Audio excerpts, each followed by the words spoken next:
Hi guys, ಹೇಗಿದ್ದೀರಾ ಎಲ್ಲ? ನಾನು ನಿಮ್ಮ ಪ್ರೀತಿಯ ಕವಿಕಾಂತಯ್ಯ. ಸೊ ಬೆಂಗಳೂರಿಗೆ ಬಂದು 4 ವರ್ಷ ಆಯಿತು. 4 ವರ್ಷದಿಂದನೂ ಒಂದು ವರ್ಷನೂ ಬಿಡ್ದಂಗೆ ನಾನು ಹೋಗಿರೋ ಪ್ಲೇಸ್ ಅಂದರೆ ಅದು ಲಾಲ್ಬಾಗ್ ಫ್ಲವರ್ ಶೋ ಟೈಮಲ್ಲಿ.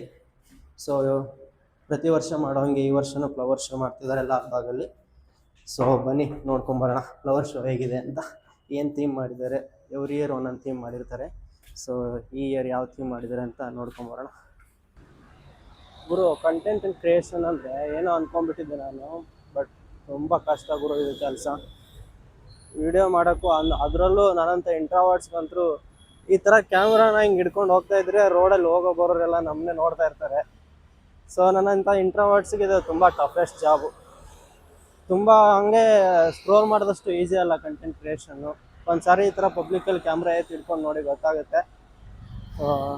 ಆಯಿತು, ಇನ್ನೇನು ಹತ್ರ ಹೋಗ್ತಾ ಇದ್ದೀನಿ, ವೆಸ್ಟ್ ಗೇಟ್ ಹತ್ರ ಲಾಲ್ಬಾಗು. ಹೋಗಿ ನೋಡೋಣ ಏನೇನು ಥೀಮ್ ಮಾಡಿದ್ದಾರೆ ಏನೇನಂತ. Let's go. ಇವಾಗ ನೀವು ನೋಡ್ತಿರೋದು Lalbagh west gate signal. So ಬನ್ನಿ ಹೋಗೋಣ. ಕರ್ನಾಟಕ ಸರ್ಕಾರ ಮತ್ತು ತೋಟಗಾರಿಕೆ ಇಲಾಖೆ ಇವರಿಬ್ಬರು ಕೊಲ್ಯಾಬ್ ಆಗಿಬಿಟ್ಟು ಈ ಫ್ಲವರ್ ಶೋನ ನಡೆಸ್ಕೊಡ್ತಾ ಇರೋದು. ಸೊ ಈ ವರ್ಷದ ಥೀಮ್ ನೀವು ಇಲ್ಲಿ ನೋಡ್ತಿರ್ಬೋದು, ಶ್ರೀ ಗಂಗಾ ಸಾಮ್ರಾಜ್ಯ ವೈಭವ. ಕರ್ನಾಟಕದ ಮೊದಲ ರಾಜಮನೆತಗಳಲ್ಲೊಂದಾದ ಗಂಗರ ವಿಷಯಾಧಾರಿತ ಇದು ಸ್ವಾತಂತ್ರ್ಯೋತ್ಸವದ 220ನೇ ಫಲಪುಷ್ಪ ಪ್ರದರ್ಶನ ಆಗಿರುತ್ತೆ. ಈ ಫ್ಲವರ್ ಶೋ ದಿನಾಂಕ 6ರಿಂದ 17 ಆಗಸ್ಟ್ 17ವರೆಗೂ ಇರುತ್ತೆ. ಸೊ ಬನ್ನಿ ಒಳಗಡೆ ಹೋಗೋಣ.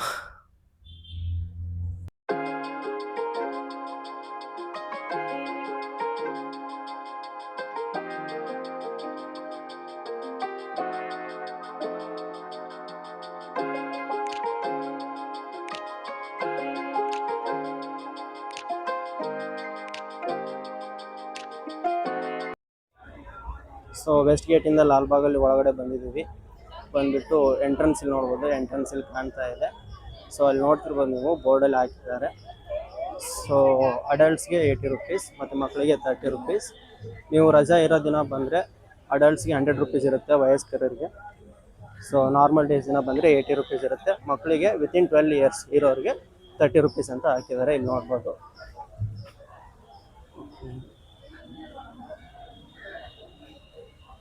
ಬನ್ನಿ ಹೋಗೋಣ ಒಳಗೆ. ಕನ್ನಡ ಜನರೇ ಕನ್ನಡ ನಾಡಿನ ಕಥೆಯನ್ನು, ಕನ್ನಡ ನಾಡಲಿ ಹೋರಾಡಿ ಮಡಿದ ವೀರಗಂಗರ ಚರಿತೆಯನ್ನು, ವೀರಗಂಗರ ಚರಿತೆಯನ್ನು.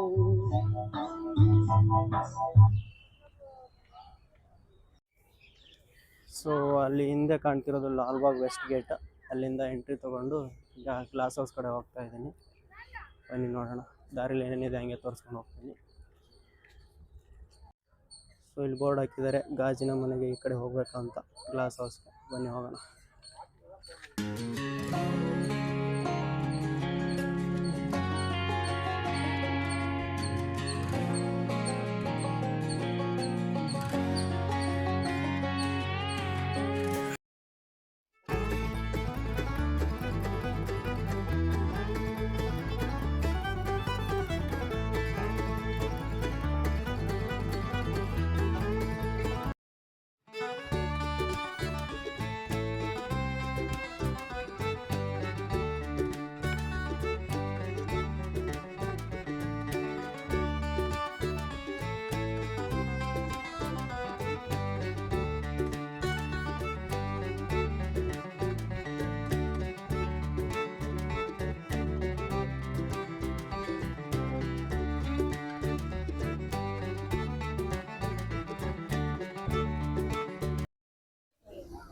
ಓಕೆ, ಫೈನಲಿ ಗ್ಲಾಸ್ ಹೌಸ್ ಹತ್ರ ಬಂದಿದ್ದೀನಿ. ಸೊ ಇವತ್ತು ಸ್ಯಾಟ್ರಡೆ 10:30 ಆದರೂ ಇಷ್ಟು ಜನ ಬಂದುಬಿಟ್ಟಿದ್ದಾರೆ, ವೀಕೆಂಡ್ ಆಗಿರೋದ್ರಿಂದ. ಹೋಗೋಣ ಒಳಗಡೆ, ಹೋಗ್ಬಿಟ್ಟು ನೋಡೋಣ ಹೆಂಗೆ ಮಾಡಿದ್ದಾರೆ ಗಂಗಾ ಸಾಮ್ರಾಜ್ಯ ಥೀಮಲ್ಲಿ ಅಂತ. ಓಕೆ,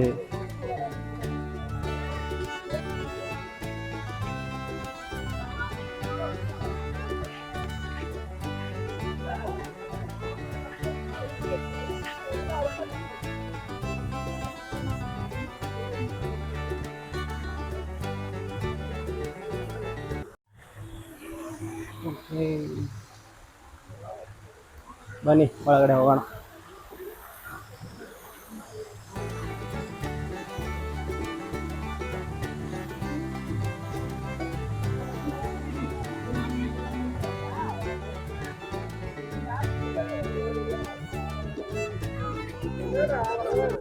ಸೊ ಆಚೆಯಿಂದ ಸಖತ್ತಾಗಿ ಕಾಣಿಸ್ತಾ ಇದೆ. ಒಳಗಡೆ ಹೋಗ್ಬಿಟ್ಟು ನೋಡೋಣ ಹೆಂಗಿದೆ ಅಂತ.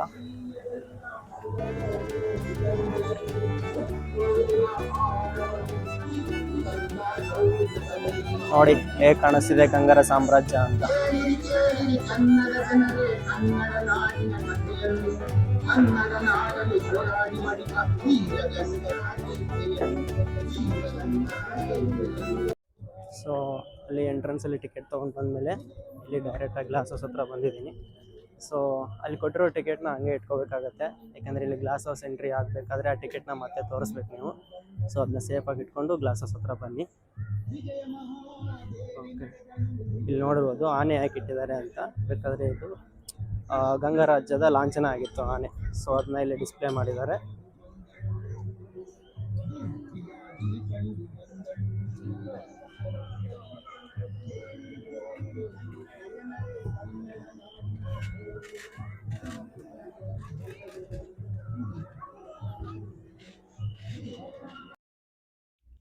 ಗಂಗರು ಸುಮಾರು 4ನೇ ಶತಮಾನದಿಂದ ಸುಮಾರು 10ನೇ ಶತಮಾನದವರೆಗೆ ದಕ್ಷಿಣ ಕರ್ನಾಟಕ ಮತ್ತು ತಮಿಳುನಾಡಿನ ಉತ್ತರ ಭಾಗಗಳನ್ನು ಆಳಿದ ಒಂದು ರಾಜಮನೆತನ.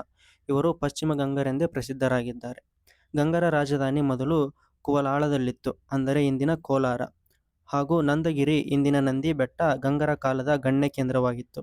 ನಂತರ ತಲಕಾಡು ಇವರ ಶಾಶ್ವತ ರಾಜಧಾನಿಯಾಗಿತ್ತು.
ಮಹಾರಾಜ ಕೊಂಗಣಿ ವರ್ಮ ಇವರು ಗಂಗರಾಜ್ಯದ ಸಂಸ್ಥಾಪಕ ದೊರೆ. ಇಂದಿನ ಕೋಲಾರ ಇವರ ರಾಜಧಾನಿಯಾಗಿತ್ತು.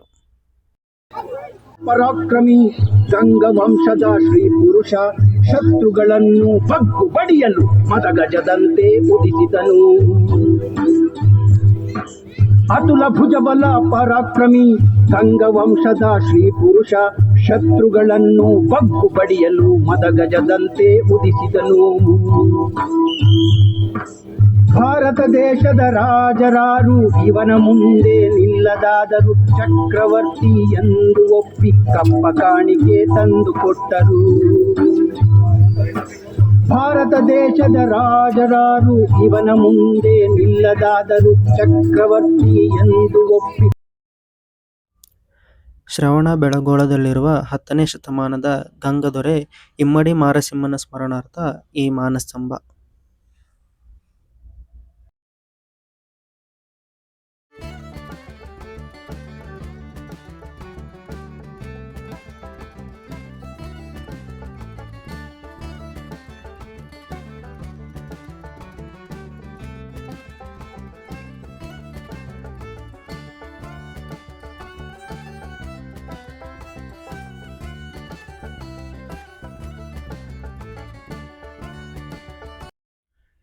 ಮಹಾರಾಜ ಅವನೀತ ಇವನು ಗಂಗವಂಶದ 6ನೇ ರಾಜನಾಗಿದ್ದ.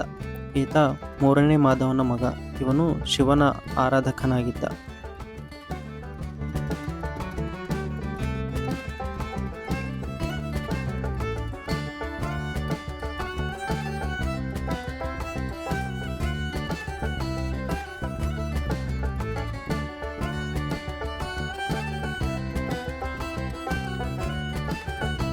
ಇದು ಚಾವುಂಡರಾಯನ ಬಸದಿ.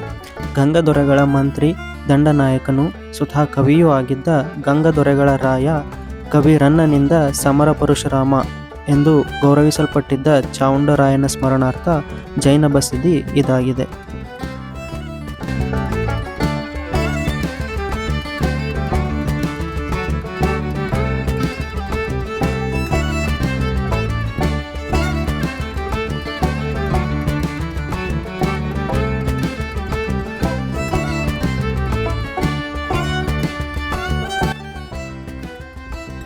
ಮಹಾರಾಜ ದುರ್ವನೀತ.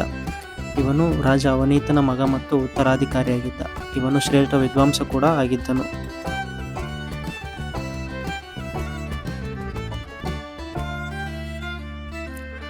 ಮಹಾರಾಜ ನೀತಿಮಾರ್ಗ ಎರೆಗಂಗ.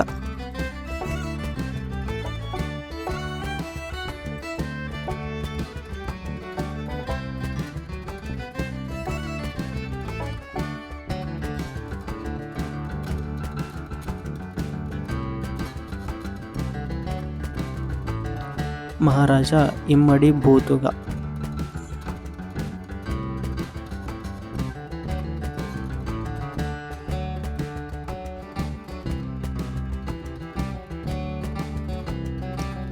ಮಹಾರಾಜ 4ನೇ ರಾಜಮಲ್ಲ. ಇವನು 10ನೇ ಶತಮಾನದ ಗಂಗದೊರೆಯಾಗಿದ್ದ.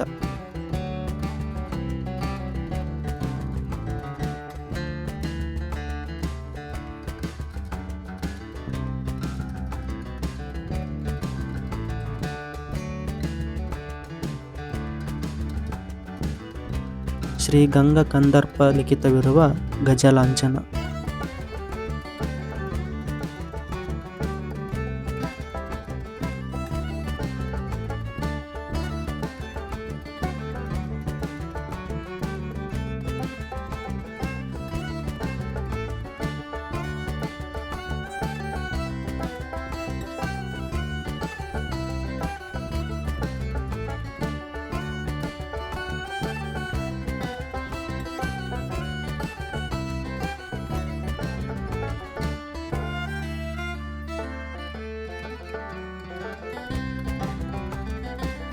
ಮಹಾರಾಜ ಇಮ್ಮಡಿ ಮಾರಸಿಂಹ. ಇವನ ಸಹೋದರ ಮರುಳನ ನಂತರ ಇವನು ಅಧಿಕಾರಕ್ಕೆ ಬಂದ.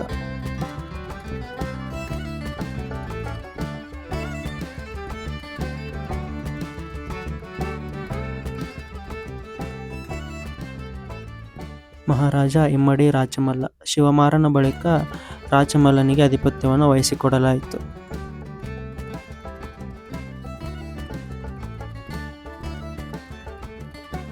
ಮಹಾರಾಜ 1ನೇ ಶಿವಮಾರ. ಭೂವಿಕ್ರಮನ ಬಳಿಕ ಅವನ ತಮ್ಮನಾದ ಇವನು ಪಟ್ಟಕ್ಕೆ ಬಂದ. ಇವರೆಲ್ಲರೂ ಗಂಗಾ ಸಾಮ್ರಾಜ್ಯದ ಪ್ರಮುಖ ಮಹಾರಾಜರಾಗಿದ್ದರು.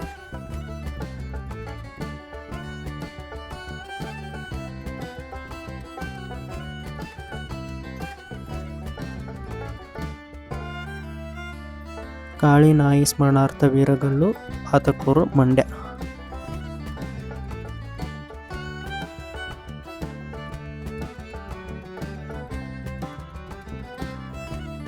ಶ್ರೀ ಚಾವುಂಡರಾಯ ಶ್ರವಣಬೆಳಗೊಳದ ಬಾಹುಬಲಿ ಪ್ರತಿಮೆಯ ನಿರ್ಮಾತೃ.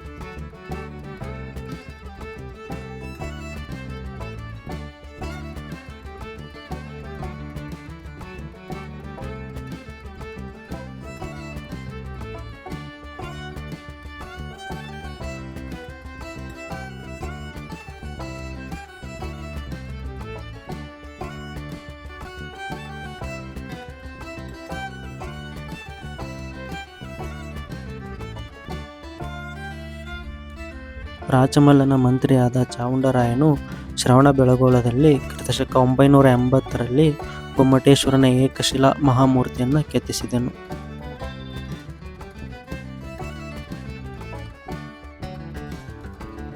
ಏಕಶಿಲಾ ಮೂರ್ತಿ ಅಂದರೆ ಒಂದೇ ಕಲ್ಲಿನಲ್ಲಿ ಕೆತ್ತಲ್ಪಟ್ಟ ಮೂರ್ತಿ.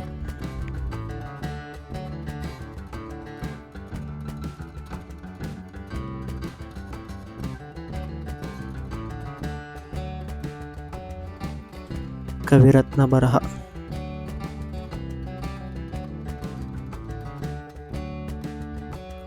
ಇಲ್ಲಿ ನೋಡ್ಬೋದು ನೀವು ಗೊಮ್ಮಟೇಶ್ವರ ಮೂರ್ತಿಯನ್ನು ಕೆತ್ತುವಂಥ ಕಾರ್ಯ ಯಾವ ರೀತಿ ನಡೆದಿತ್ತು ಅನ್ನೋದನ್ನು ಇಲ್ಲಿ ಒಂದು ಎಕ್ಸಾಂಪಲ್ ಕೊಟ್ಟಿದ್ದಾರೆ.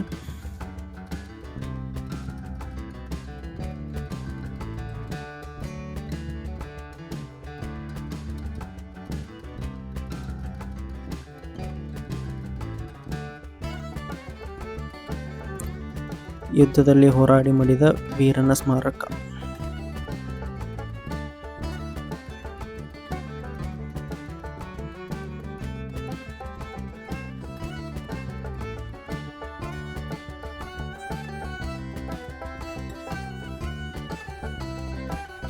ಇಲ್ಲಿ ನೋಡ್ಬೋದು ನೀವು ಗಂಗರ ಕಾಲದ ದೇವಸ್ಥಾನಗಳನ್ನೆಲ್ಲ ಇಲ್ಲಿ ತೋರಿಸಿದ್ದಾರೆ.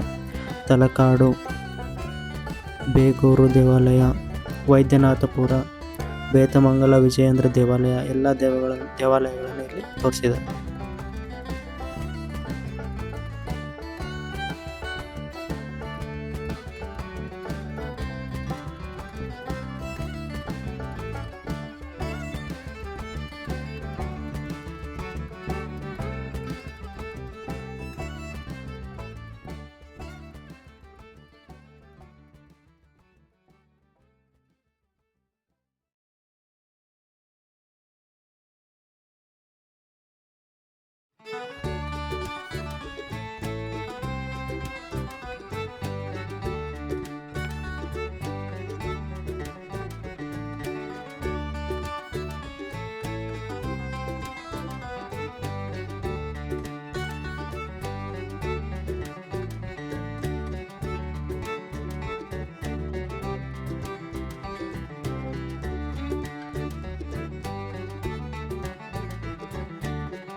Glass house ನೋಡಿದ್ದಾಯಿತು.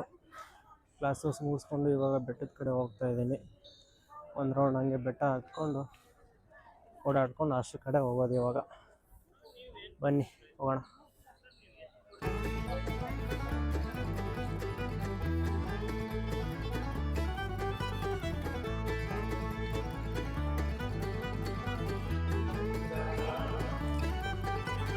ಅಲ್ಲಿ ಕಾಣಿಸ್ತಿದೆ ನೋಡಿ ಬೆಟ್ಟ. ಹೋಗೋಣ ಬನ್ನಿ. ಬೆಟ್ಟದ ಹತ್ರ ಬಂದಿದ್ದೀನಿ ಇವಾಗ. ಬನ್ನಿ ಹತ್ತೋಣ ಬೆಟ್ಟನ.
ಓಕೆ ಗೈಸ್, ಇದು ಲಾಲ್ಬಾಗ್ನ ಈ ವರ್ಷದ ಪ್ರವಾಸವಾಗಿತ್ತು. ಓಕೆ, ನಾನು ಹಾಸ್ಟೆಲ್ ಕಡೆ ಹೋಗ್ತಾ ಇದ್ದೀನಿ. ನೆಕ್ಸ್ಟ್ ವಿಡಿಯೋದಲ್ಲಿ ಸಿಗೋವರೆಗೂ ಬಾಯ್ ಬಾಯ್, ಟೇಕ್ ಕೇರ್.